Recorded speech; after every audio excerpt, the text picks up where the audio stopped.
Salam sejahtera Malaysia. Terima kasih kerana menonton video-video berita-berita terkini daripada channel ini. Sebelum kita mulakan berita seterusnya, jangan lupa tekan butang subscribe, like dan share. Sila tinggalkan komen anda juga. Setiap komen anda amatlah dihargai. Denyut nadi suara rakyat bergema di channel ini. Berita terkini yang hangat pada hari ini. Salam sejahtera Malaysia. Denyut nadi suara rakyat bergema di channel ini. Berita terkini yang amat mengejutkan dipetik daripada sahbudin.com.net. Bertarikh 22 Julai 2022, bertajuk Najib akhirnya sedar beliau bakal ke dalam ... Berita penuh di bawah ini adalah reaksi Najib Razak sebagai mengulas tulisan daripada Tun Dr. Mahathir Mohamad yang bertajuk Jailing Najib. Tun, dengan segala hormatnya, orang ramai kini mahu tahu kenapa Peguam Negara Kerajaan PH tulis surat luar biasa bodoh yang telah menjejaskan kedaulatan Sabah serta aset luar negara Malaysia bernilai 66 bilion. Orang ramai mahu tahu kenapa tiada seorang pun dalam kerajaan PH termasuk PM, Menteri-Menteri PH, Timbalan Menteri PH, Ahli Parlimen PH dan Ketua Menteri Sabah masa itu tidak mengetahui kewujudan surat ini dan kita mahu tahu siapa yang luluskan surat tersebut. Tapi kamu pula tiap-tiap hari ratib Najib, Najib dan Najib. Tun, dengan segala hormatnya, jika pun saya masuk ke dalam pun, ianya tidak bermaksud parti petai kamu tidak akan terus mendapat telur pada PRU 15 akan datang. Tidak bermakna peluang anak kamu jadi PM menjadi lebih cerah. Posting Tun M di facebook.com. Ditulis oleh Najib Razak, bekas Perdana Menteri. Apakah dengan ayat "jika pun saya masuk ke dalam" yang ditulis oleh Najib Razak dalam perenggan akhir itu bermakna sekarang ini beliau semakin sedar dirinya bakal masuk penjara? Rayuan akhir Najib dalam kes SRC International akan didengar Mahkamah Persekutuan selama 10 hari bermula 15 Ogos depan. Dan semalam, usaha Najib Razak untuk mendapatkan hikmat peguam diraja daripada London dalam kes rayuan akhirnya itu turut ditolak oleh mahkamah.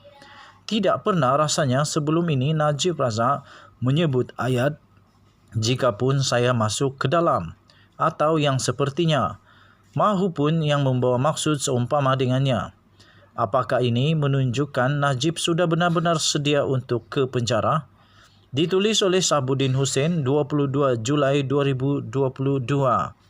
Untuk mendapatkan berita yang lengkap, sila layari sahbudin.com.net bertarikh 22 Julai 2022 dengan tajuk Najib akhirnya sedar beliau bakal ke dalam. Sekian berita, salam sejahtera Malaysia. Malaysia kita punya, cintai Malaysiaku, kita jaga kita. Jangan lupa tekan butang subscribe, like dan share. Kita jumpa lagi. Denyut nadi suara rakyat bergema di channel. Salam sejahtera Malaysia. Habislah Najib Razak kali ini. Segala-galanya habis. Satu demi satu. Tak selesai satu, tambah satu lagi. Denyut nadi suara rakyat bergema di channel ini. Makcik-makcik, uncle-uncle, sahabat andai, yang dimanapun kamu berada, tinggal dimanapun sekali di dunia ini, ada satu berita buruk lagi untuk Najib Razak. Kemarin berita buruk untuk Najib Razak, seburuk-buruk-buruk, itulah paling buruk, yaitu permohonan QC Najib Razak ditolak Mahkamah Tinggi Kuala Lumpur. Ditolak sebulat suara. Itu kemarin hari. Satu lagi sekarang ini saya nak beritahu. Satu lagi berita yang memang buruk, teramat buruk untuk Najib Razak, yang boleh menyebabkan dia akan masuk penjara berpuluh-puluh tahun. Dia akan masuk penjara berpuluh-puluh tahun, makan pri, tinggal di tempat free, tak payah bayar air, tak payah bayar bil elektrik, tak payah bayar estro, tak payah.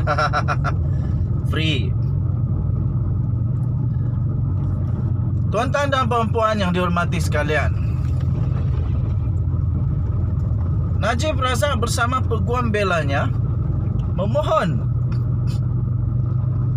merayu supaya kes bicara Najib Razak dibatal. Kes bicara SRC dibatal atau dibuat semula, kerana menurut pasukan peguam Najib Razak dan Najib Razak sendiri berpendapat bahawa Hakim Nazlan ada konflik dalam membuat keputusan. Kerana apa? Katanya ada kaitan dengan kes tersebut, ada kaitan dengan syarikat yang ada kaitan dengan 1MDB. Tapi tuan-tuan dan puan-puan, berita baru diterima. DPP berkata kenyataan Hakim Nazlan dengan SPRM tiada kaitan dengan kes SRC. Halawi, apa kaitan? Samalah juga dulu ketika Najib Razak mau memasukkan bukti baru tentang si apa itu, siapa sudah Gubernur Malaysia, Bank Negara Malaysia dulu, Zeti Akhtar Aziz. Aduh, lupa lah pula. Dia mau masukkan bukti untuk supaya dapat ditangguhkan lagi perbicaraan kes SRC. Las tiada kena-mengena pun kes SRC dengan 1MDB. Jadi bukti tidak diterima, ditolak. Besoknya Najib Razak tetap dikenakan penjara 12 tahun 210 juta oleh Mahkamah Rayuan. Bukan itu sahaja, Hakim Mahkamah Rayuan malahan tetap menetapkan bahawa, memberi kenyataan bahawa Najib Razak tidak menggunakan wang itu untuk kepentingan negara, tetapi memalukan negara, national embarrassment. Minta maaf lah kalau aku punya bahasa pelik sikit, bahasa Inggrisnya pelik. Jadi DPP berkata kenyataan Hakim Nazlan dengan SPRM tiada kaitan dengan kes SRC. Pihak pendakwaan berhujah bahawa Najib Razak tidak boleh bergantung kepada kenyataan Hakim Mahkamah yang telah menjatuhkan hukuman kepada Najib Razak yang direkodkan oleh SPRM untuk membatalkan sabitan bekas Perdana Menteri itu dalam kes rasuah SRC International yang berjumlah 42 juta ringgit. Dalam affidavit sebagai jawapan untuk menentang cabaran pembatalan Najib, Timbalan Pendakwa Raya atau DPP Muhammad Ashraf Adrin Kamarul menegaskan bahawa ia adalah kerana mana-mana kenyataan yang direkodkan oleh SPRM sedemikian dilindungi di bawah Akta Rahsia Rasmi 1972 dan dengan itu tidak boleh diperoleh atau diterbitkan oleh Najib Razak. Kueng.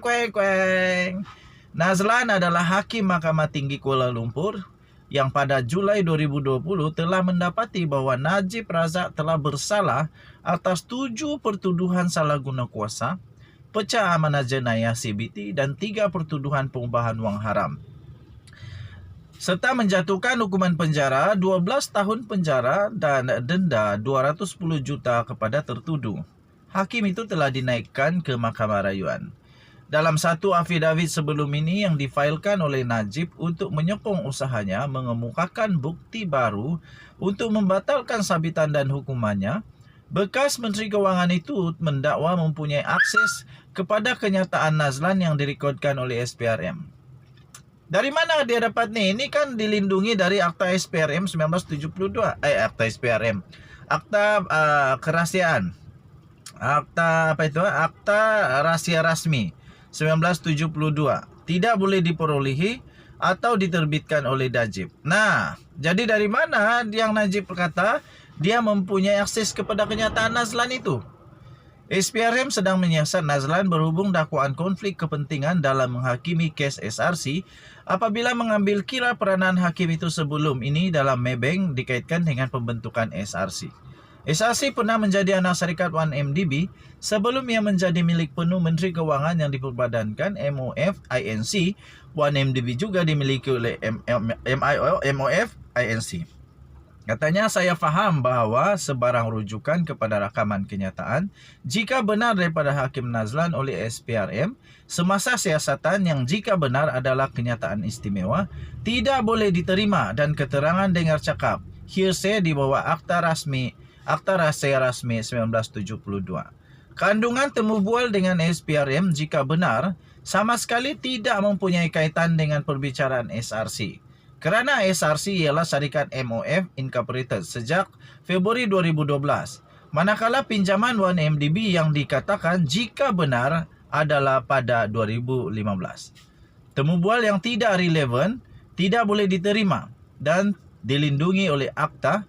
Rahasia rasmi ini diterbitkan secara haram dan berniat jahat jika benar untuk mengalihkan sabitan bersalah terhadap permohon iaitu Najib oleh Hakim Nazlan. Kata Ashraf dalam afidavit yang difailkan di Mahkamah Persekutuan hari ini dan dilihat oleh Malaysia kini. Bulan lalu Najib memfailkan permohonan untuk mengemukakan bukti baru untuk membatalkan perbicaraan SRC di Mahkamah Persekutuan. Kemudian pada 29 Jun, pihak pendakwaan memfailkan afidavitnya sebagai bantahan terhadap cabaran pembatalan itu dengan alasan bahawa peranan Nazlan sebelum ini sebagai peguam am dalam Maybank tidak mempunyai kaitan dengan kes 42 juta dana SRC yang didakwa masuk ke dalam akaun Najib. Mahkamah Persekutuan menetapkan 10 hari bulan depan iaitu bulan Ogos untuk mendengar rayuan terakhir Najib untuk membatalkan keputusan bersalahnya atas 7 pertuduhan salah guna kuasa, pecah amanah jenayah dan pengubahan wang haram serta hukuman penjara 12 tahun dan denda 210 juta. Pada 8 Disember tahun lepas, Mahkamah Rayuan menolak rayuan Najib Razak untuk membatalkan keputusan Mahkamah Tinggi. Mahkamah membenarkan permohonan Najib untuk penangguhan pelaksanaan hukuman sementara menunggu penyelesaian rayuan. Sekian berita. Kita jumpa lagi. Denyut Nadi, suara rakyat bergema di channel ini. Jangan lupa tekan butang subscribe, like dan share. Kamu komen banyak-banyak. Kita jumpa lagi. Bye-bye.